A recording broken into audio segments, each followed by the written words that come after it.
Bonjour les physiciens. Aujourd'hui, on va s'intéresser aux différents types d'énergie. Donc d'abord, on peut voir qu'il y a 7 types d'énergie. L'énergie chimique, je commence par la dernière, l'énergie thermique, l'énergie nucléaire, l'énergie électrique, l'énergie lumineuse et l'énergie mécanique qui se divise en deux parties. Une énergie dite potentielle qui dépend de la hauteur. En fait, plus je monte un objet haut, plus potentiellement il a de l'énergie. Et l'énergie cinétique qui est liée à la vitesse. On voit donc un TGV pour représenter cette énergie.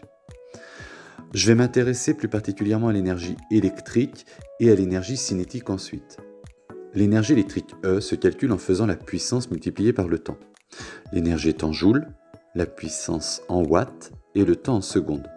Le joule correspond à 1 watt multiplié par une seconde. Sur la facture d'électricité, on peut aussi lire l'énergie électrique en kilowattheure, où là la puissance est en kilowatts et le temps bien sûr en heures. Cette puissance se calcule en multipliant la tension U en volts par l'intensité I en ampères, deux notions qu'on a vues l'an dernier. Je passe à l'énergie cinétique. Lors d'un mouvement, un TGV par exemple a une énergie cinétique. S'il se tapait contre un mur, on aurait une énergie immense. Cette énergie est liée à la masse et à la vitesse. L'énergie cinétique est égale à la moitié de la masse que multiplie la vitesse au carré. L'énergie cinétique est en joules, la masse en kilogrammes et la vitesse en mètres par seconde. On peut copier ça dans le livret de connaissances.